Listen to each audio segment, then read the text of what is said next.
agreement, ask the Cabinet members to introduce themselves. I'll start with Councillor Ball, please. Councillor Timborne Neighbourhoods, representing Whitton Ward. Thank you, Tim. Councillor Rigby. Evening, everybody. Councillor Amanda Rigby, Councillor for Bathwick and Cabinet Member for Highways. Thank you, Amanda. Councillor Roper.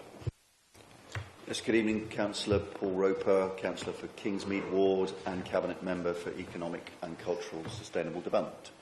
Thank you, Paul. Councillor Elliott. Evening, everybody. Councillor Mark Elliott. I'm Councillor for one of the councillors for Lansdowne Ward and Cabinet Member for Resources. Thank you, Mark. Councillor May. Thank you, Chair. I'm Paul May, Councillor Paul May. I'm the Cabinet Member for Children and Young People, and I represent the rural area of Pensford and Whitchurch Village. Councillor McCabe. Thank you, Chair. Councillor Matt McCabe, Councillor for Bath Avon South in North East Somerset, and I'm the Cabinet Member for Planning and Housing. Thank you, Matt. Councillor Warren. Councillor Sarah Warren, representing Bath Avon North Ward and Cabinet Member for Climate Emergency and Sustainable Transport. Thank you, Sarah. Councillor Bourne. Hello, I'm Alison Bourne and I represent Whitcomb and Lincoln Ward, and I'm the Cabinet Lead for Adult Social Care and Public Health. Thank you, Alison. We'll just ask Democratic Services to read out the emergency evacuation procedure, please. If the continuous alarm sounds, you must evacuate the building and proceed to the assembly point. From this room, you follow the green running person signs to the exit, using either the marble staircase at the end of the building nearest to Bath Abbey or the main staircase. Please do not use the lifts. The assembly point for this building is in Orange Grove on the green outside Brown's Restaurant. Thank you, Marie. Apologies for absence. Councillor Dave Wood. There are no other apologies. Declarations of interest, I've received none. There is none from the floor. No. Urgent business agreed by the Chair. There is none for this meeting. So I'll move straight to questions from the public and councillors. There have been 11 questions from councillors, 18 from members of the public. Councillors do have the right to ask a supplementary question. I believe, Councillor Hardman, you would like to ask one. Thank you, Chair. Yes, I would. I must admit I was disappointed that no answers were given to my questions, which were submitted well within the given time period. But my supplementary question is, when Councillor Paul Roper has answers to my questions, would he agree to meet with me to discuss these answers? Since February the 1st, at a special Cabinet meeting held regarding the Somer Valley Enterprise Zone, I have been seeking clarification regarding a compulsory purchase order being used to acquire the land for development. However, I am heartened to read in the Cabinet papers under 9.12 that the making of a compulsory purchase order should be a last resort and should be preceded by meaningful attempts to buy the land by agreement. I look forward to hearing about this. Thank you. Thank you, Councillor Hardman. Right to reply, Councillor Roper? Yes, Councillor Hardman, in terms of non-reply, I was actually fortunate enough to be on holiday when your question came in, so I have actually authorised the answer today. I would be very happy to meet with you to discuss the issues, but essentially the CPO, as I'll explain later on today, is going to be put in place as a last resort. It is a complex process.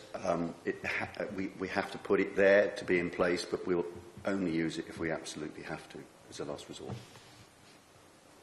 Thank you. Councillor Hardman, you want another supplementary question, or are you okay? Liz? No, that is, in fact, is my main one. But I do hope that ongoing negotiations have actually started to take place. And I wonder, could you reassure me that negotiations are actually taking place to enable efforts be made to reach an agreement rather than undergo a compulsory purchase order?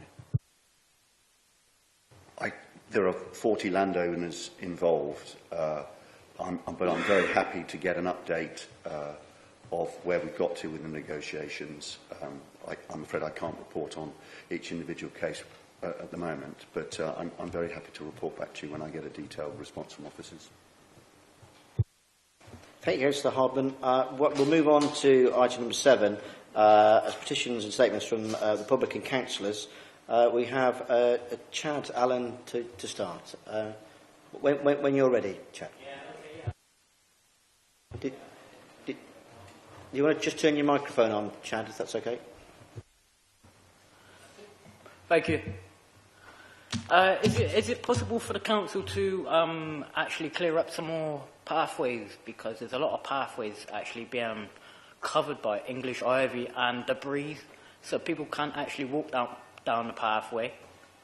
I've actually cleared one down at Western High Street Village opposite Parsons, where I see daily that postal workers have to walk in the road, which is dangerous to them and everyone else, because no one actually looks after what is public bridleways and public footpaths. You don't do any maintenance. It's always,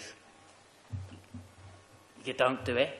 You need to do more maintenance for your money, like, because there's a lot of people around that actually appreciate if you go out and do pathways around their areas. They take into effect that you can walk either side of the road without being governed.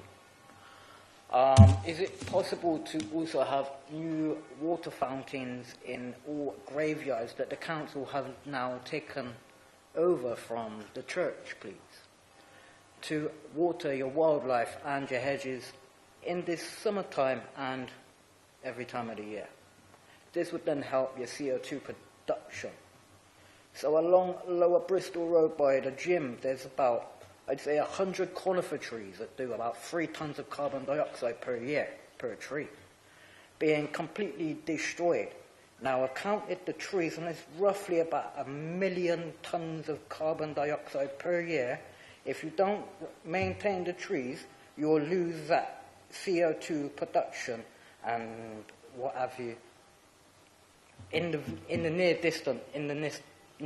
future. We need to do something more than your parks department go into an area and cut down natural habitats. Now, I thought everyone's on about build back better. How can it be build back better if you're only cutting it down and starting again? Thank you. Thank you, Mr. Allen. I'll make sure that those points are passed on to the appropriate cabinet members. Thank you very much. Next speaker, Richard Samuel, please. Thank you, Chair. I'm not going to read out the statement that you've been provided with because I'm afraid you'll all be very familiar with it. What I'm simply asking you to do today is to take seriously measures to address the funding gap that exists in this council, and you'll see on your papers later on your agenda, that's been endemic, been endemic for the last 15 years. The Tories, as we know, have ruined public services in this country, there's no doubt about that, with their incompetence and their neglect.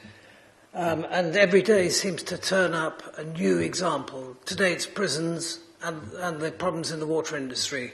There will be more.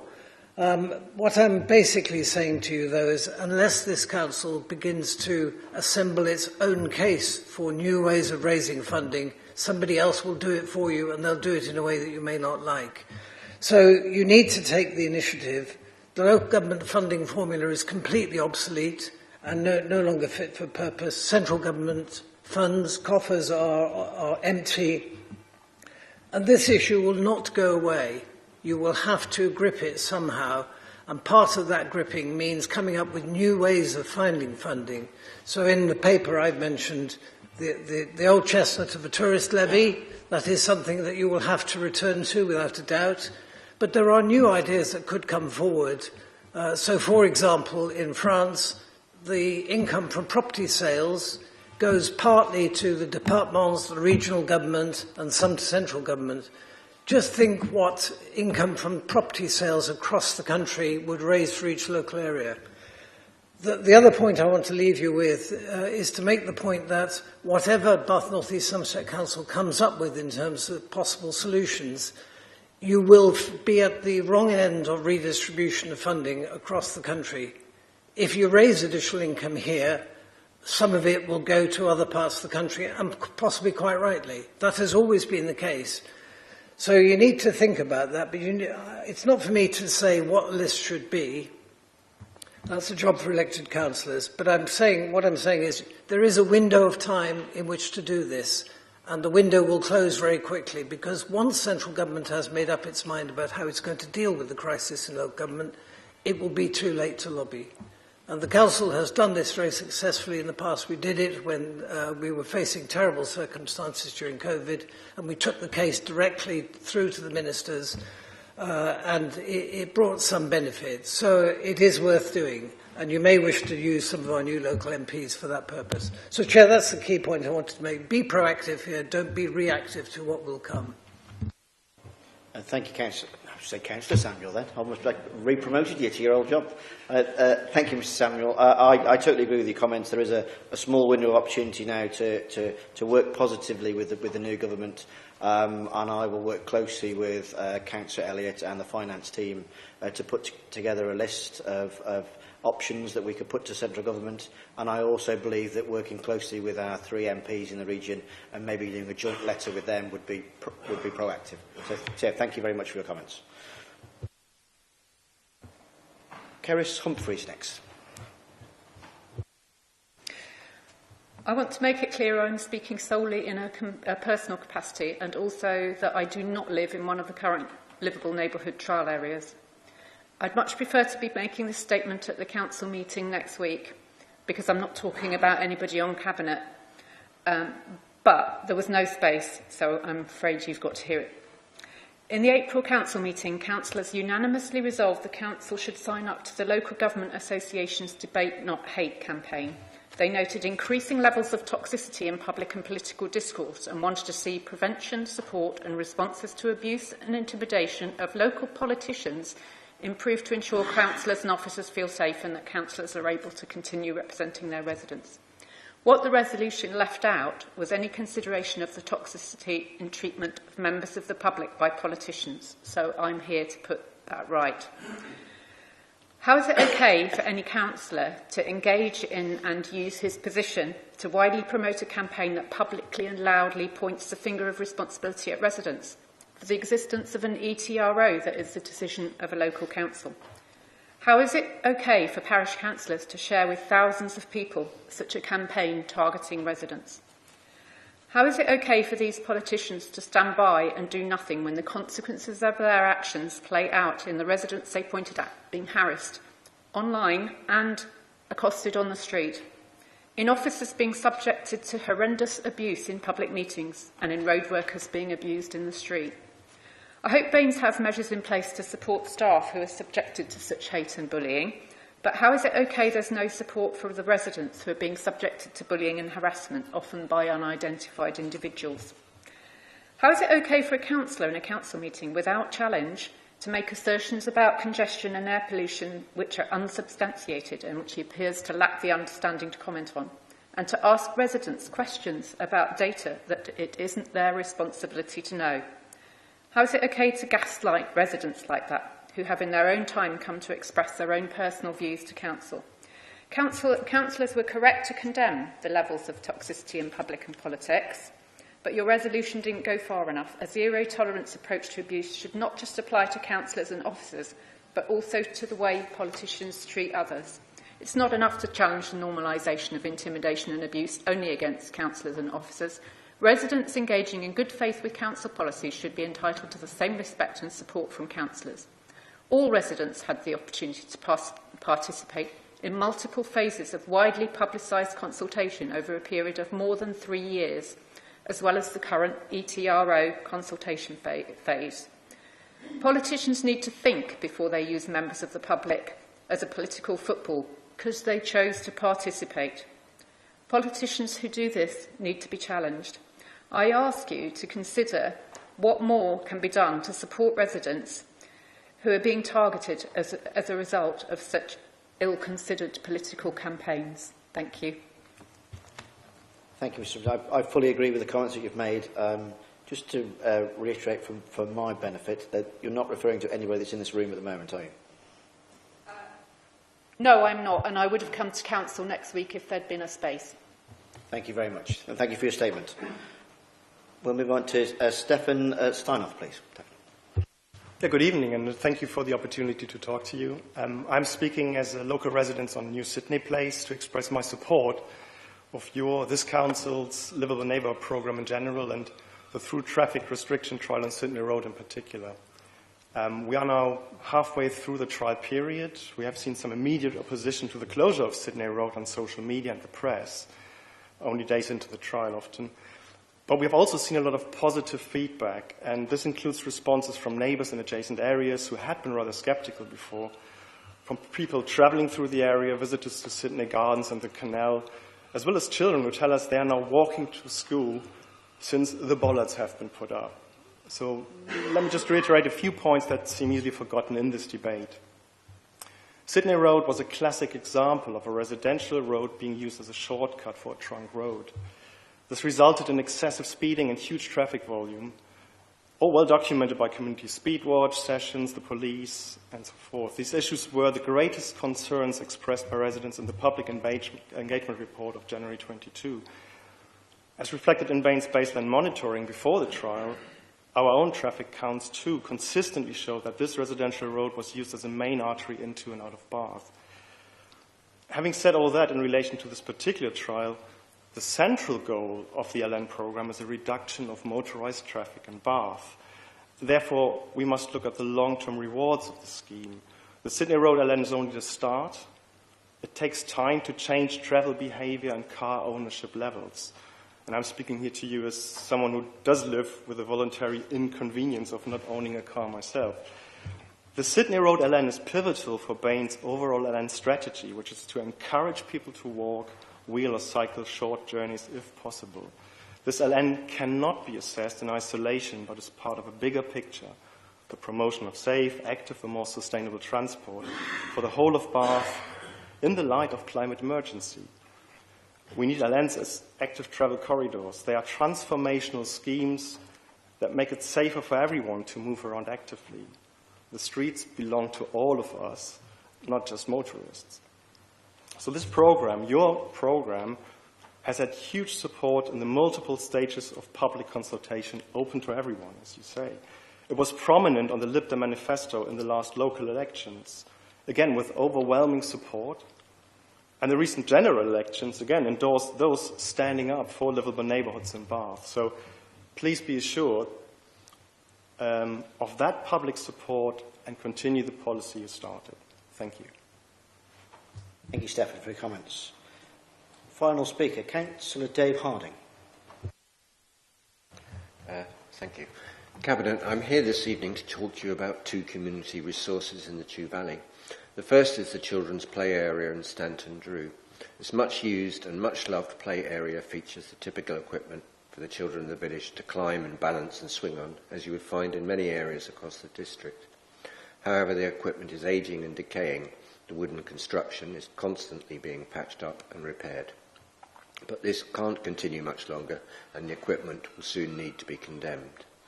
The second resource I wish to mention is the football ground at Bishop Sutton Football Club. The ground is used not only by the club for games, but for a wide variety of sporting and social activities for children and young people in the area, including hosting local football cup finals and coaching events for all ages. The ground is desperately in need of modernisation, upgrade and repair. Both Stanton Drew Parish Council and Bishop Sutton Football Club are unable to update the facilities as they cannot access grants for the tens of thousands of pounds needed because both facilities stand upon land owned by the council. And this is the reason I bring this matter to Cabinet tonight. Both Stanton Drew Parish Council and Bishop Sutton Football Club have applied for community asset transfers in their favour, but there has been no discernible progress in the 14 months I and my ward colleague Councillor Box have been aware of and working on this matter. In fact, I'd like to point out that Stanton Drew Parish Council first applied for a community asset transfer 5.5 years ago. 5.5 years ago. Come on, Cabinet. Come on, Council. Really, we have to do better than this. So I ask Cabinet, please, one, to help expedite the community asset transfers for both of these assets and organisations, and two, if you could kindly give me some idea of the time scale in which we'll be able to complete this process, I'd be very grateful. Thank you for listening. Thank you, Councillor Harding. Councillor Roper, would you like to reply? Yes, thank you, Chair. I'd like to apologise for the delay in some of this. I absolutely will help you expedite these. I wasn't aware of the Stanton Drew Play Area 1, I have to say, but the Bishop Sutton Football Club 1 has been playing a bit of ping-pong in my in-tray between myself and officers, and there has been a bit of a learning process on both sides, and we now have a new head of service who was in place, I think, last week, and I will be meeting with him next week, and I shall make sure that this is very high up in the in-tray to sort out. Thank you, Councillor Harding. That concludes the public statements and petitions, and if people wish to leave before the main substantive business comes along, please do quietly. Thank you very much.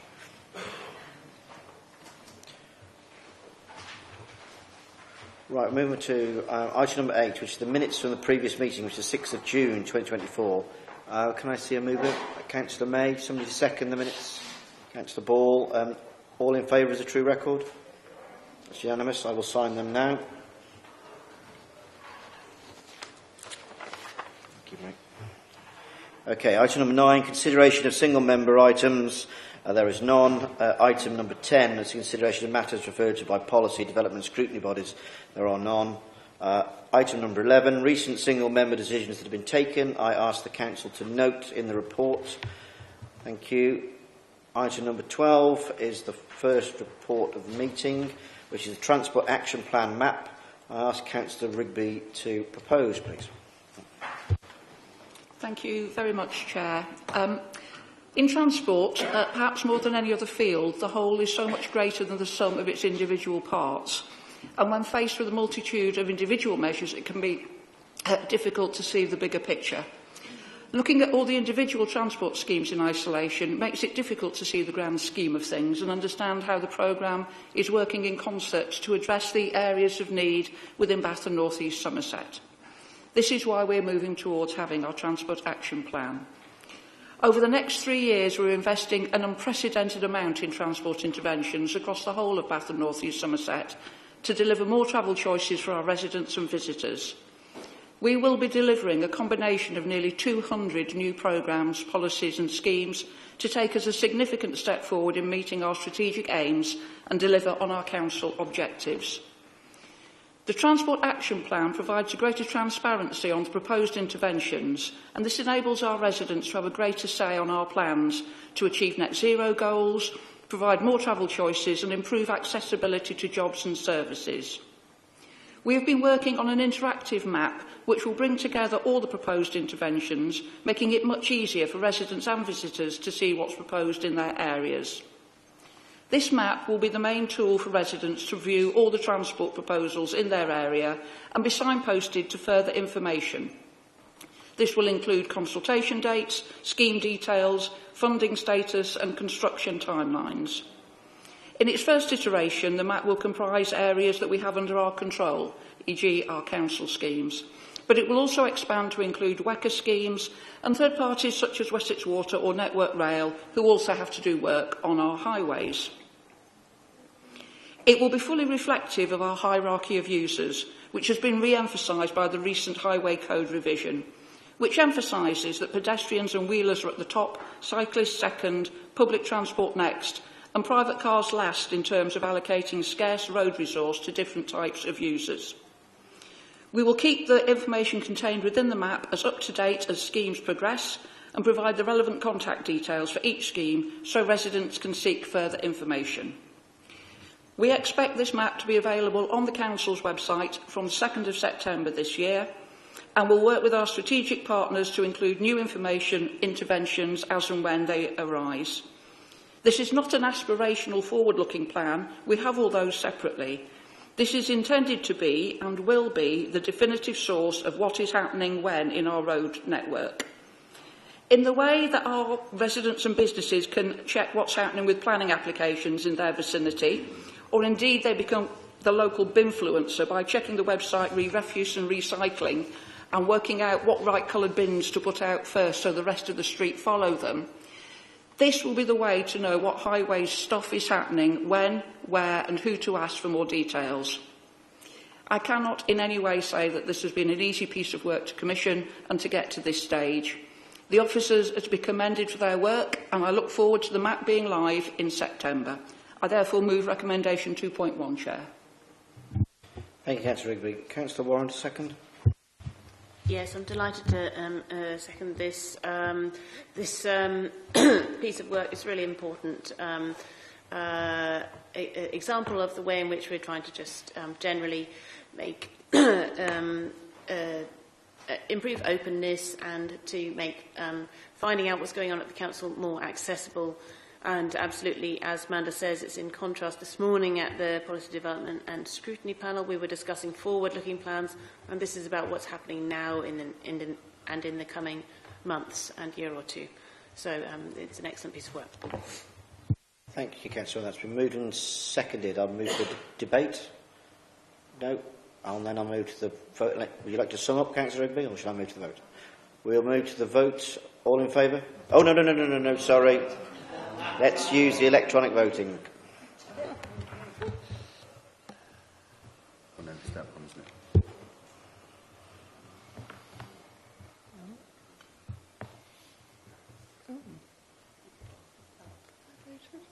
Out of that, as unanimous, 7. We wait for. Should be one more, shouldn't we? Should we have 2 more? Yeah. It's quite all right.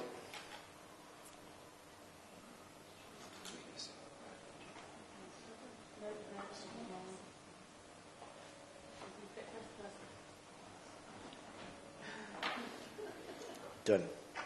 Now that is unanimous. That's quite all right. Quite all right. We've got plenty more to go, so all right. Okay, that is unanimous. That's moved. We'll move on to item 13 with the Youth Justice Plan. Councillor May to propose, please. Thank you, Chair. The motion will be on the screen in a minute. I'm pleased to propose that the Cabinet endorse the Youth Justice Plan for 2024 to 2026, and it will be a recommendation through to the full Council that will make the final decision. The overall goal of the plan and the Youth Justice Service is to help make Bath and North East Somerset a safer place and support local children to live crime-free lives. Our annual plan is developed through the Bath and North East Somerset Youth Justice Service, a statutory-wide partnership with Avon and Somerset Police, the Probation Service, NHS Bath, Swindon and Wiltshire, Integrated Care Board, Oxford Health, Curo, Housing, colleges and the Youth Bench, and plus other members. So it's a wide partnership. This year's plan comes in an important year for the Youth Service. Our long-standing and very much valued head of service has retired, and there's an external inspection scheduled for later this year, so it's vital we have a robust plan in place. As you'll see in the appendix, where there's lots of details, there are 4 strategic priorities for 24 to 26, as affirmed by the Youth Justice Service Partnership Board.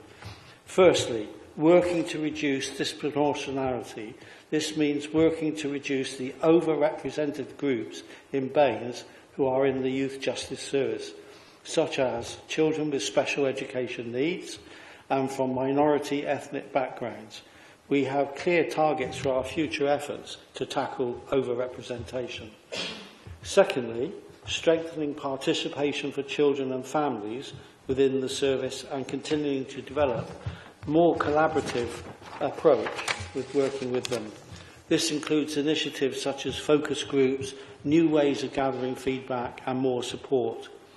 The third strategic priority is embedding child-first principles to addressing offending behaviour. This will include offering individually tailored assessments, plans and interventions that are trauma-informed and recognise the child's needs. Finally, and really importantly, we aim to reduce serious violence. The issue of knife crime is still high on the agenda and high in residents' concerns. This has been a focus over the past year with continuing weapons awareness work with children, education in schools, street doctors' first aid and safety training, as well as targeted prevention services. 4 knife crime awareness events for parents and carers and children have taken place, and further events are planned. Reducing serious violence and making Bath and North East Somerset a safer place will continue to be an important priority. We're looking forward to the report from Children's Adults Health and Wellbeing Panel Task and Finish Group later this year. I do want to highlight that the low numbers of children in the formal justice service is a real plus for this area. The Youth Justice Team does incredible work ensuring that children and young people avoid custodial sentences and steer away from offending again. Bath and North East Somerset has a low number of first-time entrants compared to the average in the South West and across England and Wales. In addition, re-offending rates are falling and are lower than our comparators, which is very encouraging. In addition to the strategic priorities already mentioned, the service will continue to ensure that children and their families are prepared for court and children are treated fairly, ensuring reports prepared for the court reflect the impacts on the victims, and will ensure the workforce delivering the plan have the right training and support to make a difference to the children they work with. I move the recommendation on the paper, which is now on the screen, and I'll just make a side comment, Chair. The timing of this meeting, the PDS meeting of the Children's and Adults, is Monday. So if they have any additional points, we can pick those up between today and the council meeting next Thursday. Thank you. Good point. Thank you, Councillor May. Councillor Bourne to second. Thank you, Chair. Paul has covered most of what I'd like to say about the Youth Justice Plan, but I would like to add a few comments about the benefits of early intervention and multi-agency work. The service provided by the Youth Justice Team is truly multi-agency in nature, which enables it to provide supportive, holistic, child-centred interventions that help the young people and their families engaged with the service to make the changes they need to reduce the likelihood of further offending. By intervening earlier, there is a far greater chance of changing patterns of behaviour, which is reflected in the outcomes achieved. This is a model of intervention that has been eroded as budgets have been cut in recent years, but it's something that we should seek to replicate in other services whenever possible. I'm very happy to second the recommendation that we adopt this plan. Thank you. Thank you, Councillor Bourne. I'll move to the debate. Councillor Bourne. Yes, you know what I'm saying, I'll be very brief. Any child in the youth justice was one too many. Any child re-entering after leaving it is a disaster. The plan is set in place to help to avoid that, and I praise all the work that's been done so far to try and keep children out of the plan. So, Thank you, Councillor Bourne. Anybody else wishing to take part in the debate? I think it's probably important to note that the Youth Justice Team do an excellent job, and the numbers of young individuals within the system locally is relatively low comparative to most places in the country, and we should be very grateful for that. There is a point that the Cabinet were discussing earlier which is connected, which is around support for mental health, particularly around young people, and that might be something that we could lobby the new government on for additional support there. Thank you very much. Would you like to sum up, Councillor? I think we've said it all, Chair, and Councillor Ball's comments are absolutely right. If we don't care about this, then we don't achieve it. And I think it is important that we actually pass the message out to the community that the risks in this community are lower than other areas, but that's still not good enough. So thank you, Chair. I propose the motion. Thank you very much. I'll move to the vote. All in favour, please electronically vote. Too many keen hands there. You were quick with your fingers then, that's all 9. Thank you very much, that's all in favour. We'll move on to item 14, which is Somer Valley Enterprise Zone Compulsory Purchase Order. Councillor Roper to move, please. Thank you, Chair. The Somer Valley Enterprise Zone is a key component for the delivery of our economic strategy for our authority. This is an ambitious and complex project. What we're doing here is delivering an exemplar net zero green business park, creating around 1,300 jobs of the type that we aspire to. That's good quality, secure, well-paid, fulfilling and local employment. We are convinced that this will provide a much-needed and significant economic boost to the local area and to the authority as a whole. I'd like to remind Cabinet of one of the key points I made back in February this year, when we adopted the local development order to enable delivery of this scheme. The communities of Midsummer Norton, Halton and Radstock used to be almost completely self-sufficient in terms of local employment. But the loss of key employers over the last few decades has completely reversed that, with most employment opportunities now being outside the area. And the land that was once used for employment now contains housing, and this compounds the problem of insufficient local employment opportunities. To try and reverse the damage caused by the decline of local employment, the land in question was allocated as a potential site for industrial development in 2007, but the market failed to deliver it. So this administration has set about the enabling and delivery of the scheme. This is no small undertaking, and I'm very proud of the ambition that this authority has in this regard. To deliver this scheme requires the acquisition of at least 47 separate parcels of land from 40 landowners. It is hoped that most, if not all, of the land purchases can be carried out on the basis of willing buyer and seller, and negotiations to continue to try and secure land on this basis. What we cannot allow to happen is for the scheme to fail because any one of the multiple land interests cannot be acquired on a voluntary basis.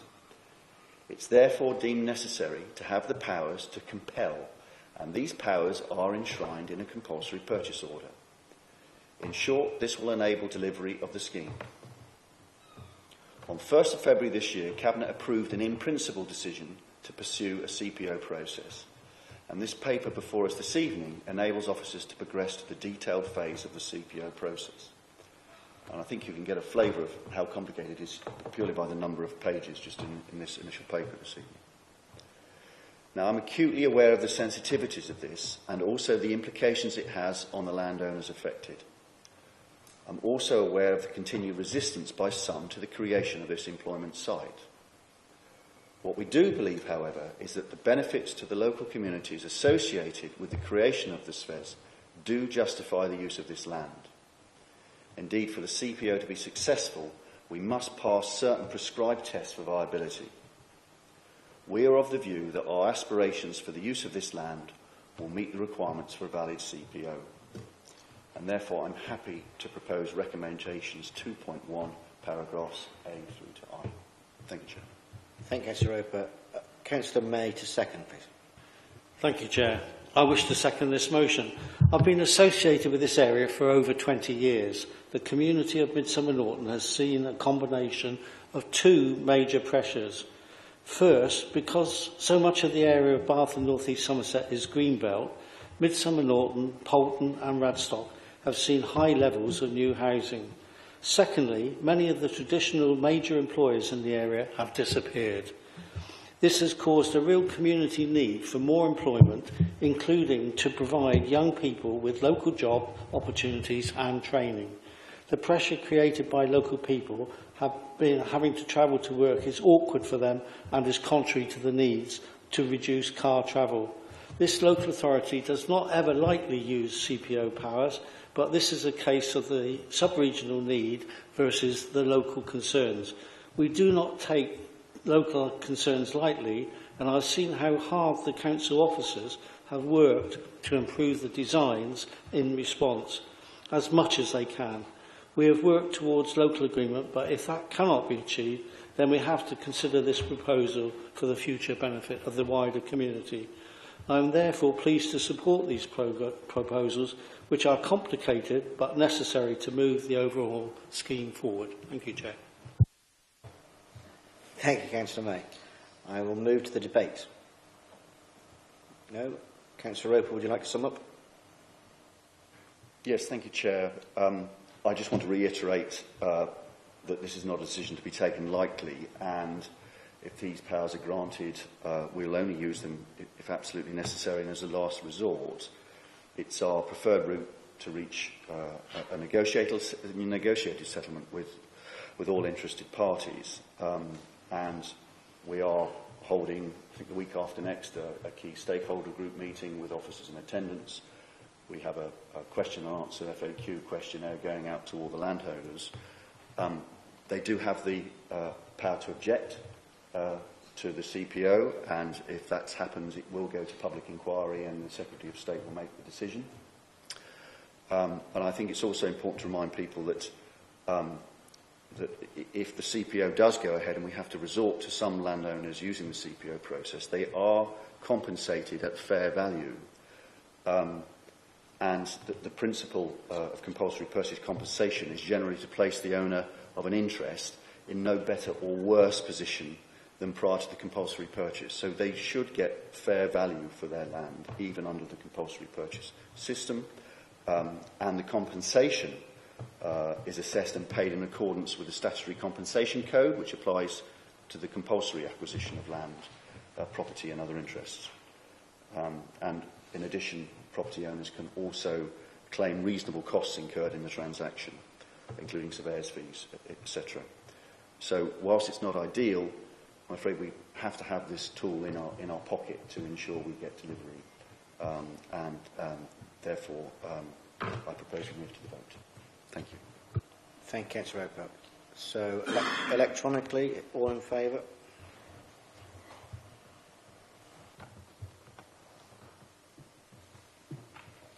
That is unanimous again. Therefore, I'll move to item 15, which is the revenue and capital outturn for 23-24. Councillor Elliott to propose, please. Thank you, Chair. So this report presents the Council's final figures for the financial year which ended in April. As I'm always keen to point out, when we talk about the budget, we really mean two budgets, the revenue budget for ongoing costs and income and the capital budget for one-off income and spending on assets. So starting with the revenue budget, I'm delighted to say that we finished the year essentially in balance, which is a really fantastic achievement.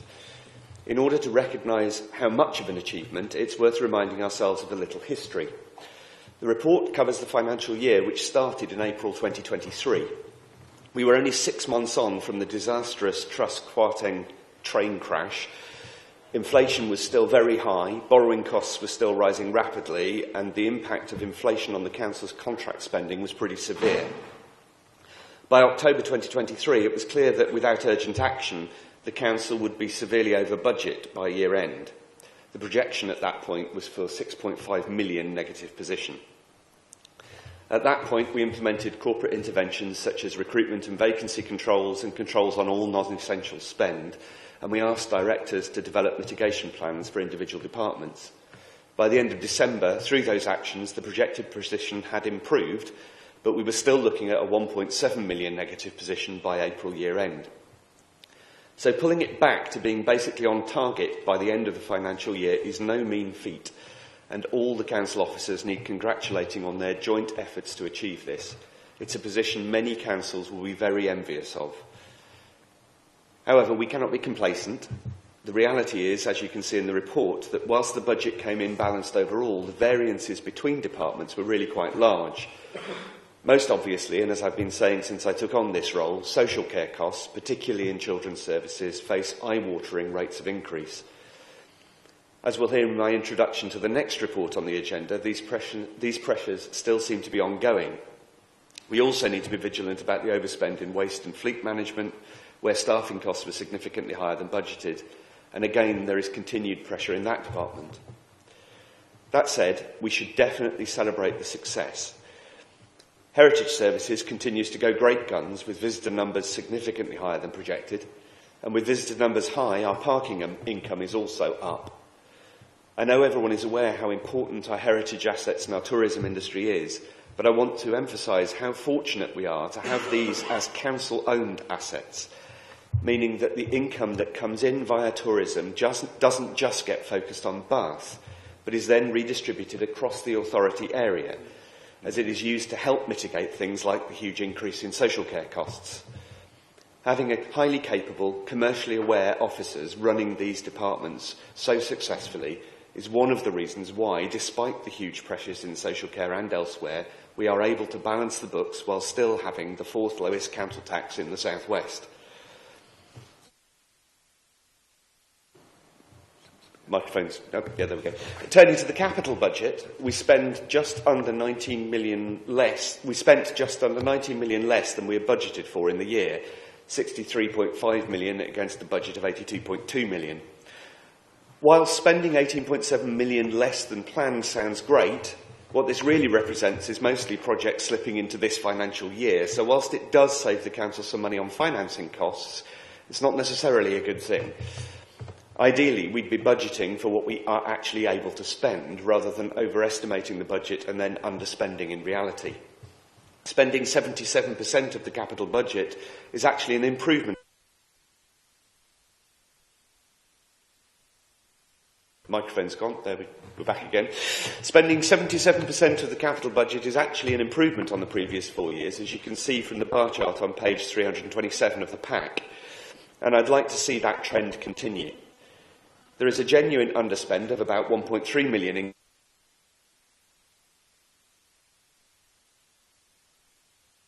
in the 18.7 million figure, so that definitely is good news. And I'd also like to highlight that our capital financing requirement is over 121 million higher than our borrowing.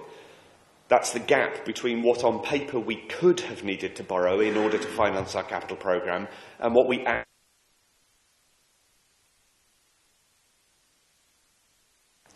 And we have a paper on that coming up later in the agenda as well. So, to finish, I'd like to reiterate that this really is a good news story. Council Balance's budget is unlikely to get many headlines, but given the very, very difficult financial landscape we've all experienced over the last couple of years, it really is something to celebrate. I commend the report to Cabinet and move the recommendations set out in points 2.1 to 2.8. Thank you, Councillor Elliott. And I'm happy to second this paper. In particular, I'd like to make note to the hard work and dedication of our council staff, to Councillor Elliott as well. We're all aware of the ridiculously hard times that people are going through at the moment with cost of living crisis, etc. And councils are not exempt from the pressures that are placed upon us. So to be able to balance the budget in such difficult circumstances, mixed with, I would say, quite horrendous mismanagement of the national economy by the outgoing Tory government, I can only praise our staff. And as Councillor Elliott points out, we have exceptional in-house revenue streams that are run extremely efficiently by council officers and owned by the council. And that is an example of how local government can work efficiently and benefit the taxpayer at the same time. So I'm extremely proud of both Councillor Elliott and his team, and I'm more than happy to second. So we'll move to the debate, please. Councillor May. Chair, one of the big issues quite clearly has been children's services. And I just wanted to draw attention to the fact that within Appendix 1, there's a clear outturn variance analysis, which is really public, and it's about being open about other problems and the good things that happen within the authority, because I think it is important that we actually all recognise that we are responsible for public money, and I think it's really great evidence that that's prepared in that way, and I very much support this. Thank you, Councillor May. Councillor Elliott, would you like to sum up, or are you happy to move to the vote? Okay, we'll move to the vote, please.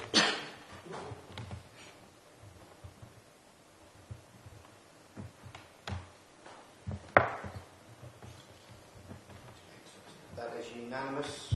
That is unanimous. We will move to the revenue and capital budget monitoring cash limits and amendments April to June 2024. Councillor Elliott to propose, please.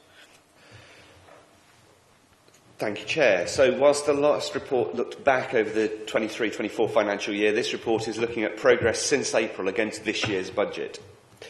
It's an early indication based on the first 2 months' data, which will allow us to spot risks early and, I hope, allow us to act on them early so that we're not having to take more dramatic action later in the year.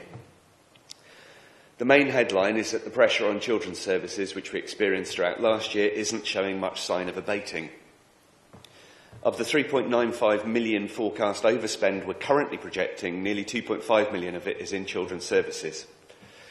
Obviously, areas like this where we have a statutory and moral duty to provide care, and there is demand-led pressure, are the most difficult to mitigate. But we have work already underway internally to try and address this, and we think that some progress can be made. The other significant area of pressure is the operational cost of the council's estate, and we have work ongoing in this area to make sure that we're making best use of our assets, to dispose of assets we no longer need, and to bring back into use assets where that's appropriate. A good example of this is the decision we made at the last Cabinet meeting to place the specialist SEND and alternative provision schools on the Culverhay site. So, for those areas where there is significant pressure, I've scheduled regular meetings with the responsible senior officers and Cabinet members over the coming weeks, so we can make sure everyone is focused on bringing those budgets back in line where possible, and making sure that we understand exactly what the pressures are if it really isn't possible to bring the budgets back on track.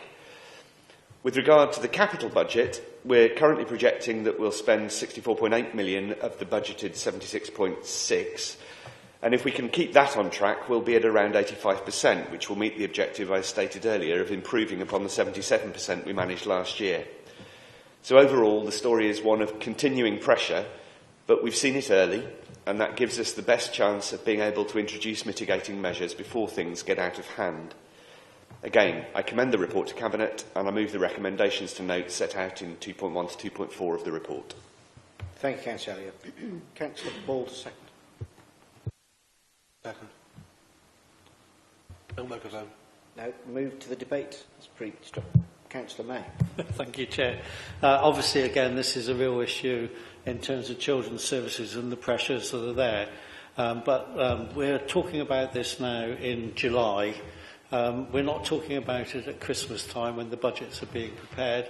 And we've agreed in terms of the Cabinet member working with the Cabinet member for resources, with the head of finance and the head of children's services and the other directors. I don't know what your term is, Mandy, but that we are actually working to make sure that we actually understand what the increases are and what efforts we can be making to mitigate those expenses moving forward. Bearing in mind that the Council was very fortunate in being able to make an additional £5 million available to our base budgets this last year.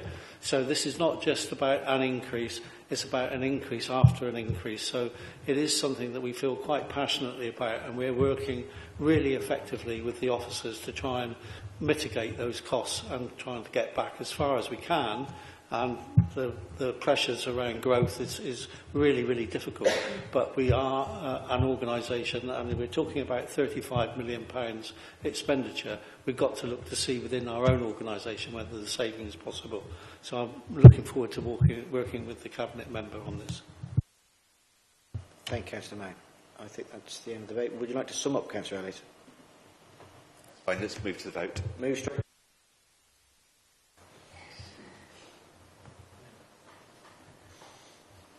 You got really quick with your fingers there, and that was very impressive. That is unanimous. That is moved. We'll move to item 17, which is the Treasury Management Performance Report to the 31st of March 2024. Councillor Elliott to propose, please. Yeah, my final report of the evening is the Treasury Management Report for the last financial year, which sets out the Council's performance with regard to its investments and borrowing. I'm happy to say that, as usual, our Treasury Management performance is very good. We're within approved limits set out in our Treasury Management Strategy, which are set out in Appendix 1. Persistent high inflation meant that the Bank of England kept rates at relatively high levels compared to recent times, and our average return on our investments over the period was 4.85%. Borrowing increased by 36 million compared with the start of the year, but most of that borrowing was taken towards the end of the year in line with our strategy to minimise borrowing costs. And as noted in the earlier outturn report, we had an overall underspend of 3.4 million on capital financing costs. So I'm grateful to the diligent work done by our Treasury Management team. It's not a glamorous part of the Council's activity, but it really does underpin everything else we do. Again, I commend the report to Cabinet and move the recommendations set out in sections 2.1 and 2.2. Thank you, Councillor. Councillor Ball, second.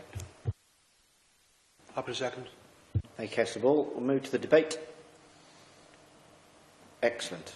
We will move to the vote unless you want to sum up. Move the vote. Yeah.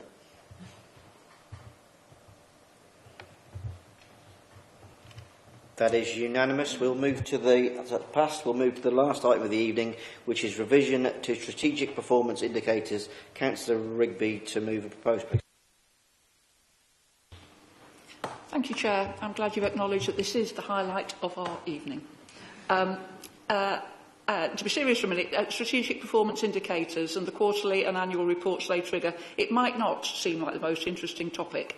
However, our determination to expand these indicators is important to the residents of Bath and North East Somerset in terms of transparency, demonstrating delivery and ensuring our use of public funds is driven by data and by evidence.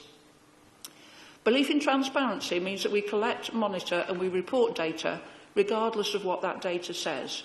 We are open with the public and we are willing to shine a light on how we are performing against our priorities and, where relevant, be able to talk about our plans to get any that need to get back on track, back on track. Officers have been working incredibly hard to expand the range of indicators we monitor and that we report on, so they better reflect our manifesto for delivery and that the issues residents told us were important to them by re-electing a Lib Dem council. Some desired indicators have proven practically impossible to include as we do not have the ability to collect that data, and others you'll see in this report are a work in progress, where data is harder but possible to collect. And those in the report in front of you represents our progress to date. This means that these indicators do have some omissions and do not reflect all of the priorities, but I'd like to commend this paper as they are currently a major step forward. Thank you. Thank you, Councillor Rigby. Councillor McCabe to second, please. Yeah, thank you, Chair. Very happy to second this. We've put a lot of work in on the corporate strategy that the Council's delivering on, and it's only right that we make these revisions to strategic performance indicators so that the residents of Bath and North East Somerset get a clear picture of how we're performing against our strategy. Happy to second. Thank you, Councillor McCabe. I'll move to the debate. Nobody wishes to talk. Councillor Rigby, would you like to sum up? I would just like to make the point that the officers have worked incredibly hard on this, and one of the areas that I'm particularly keen that are reflected and has been reflected is the fact that we're looking at preventative measures as well as everything else, which is something we've not had key performance indicators on before, so that is a major step forward. So with that, I commend the paper. Thank you, Councillor Rigby. I shall move to the vote.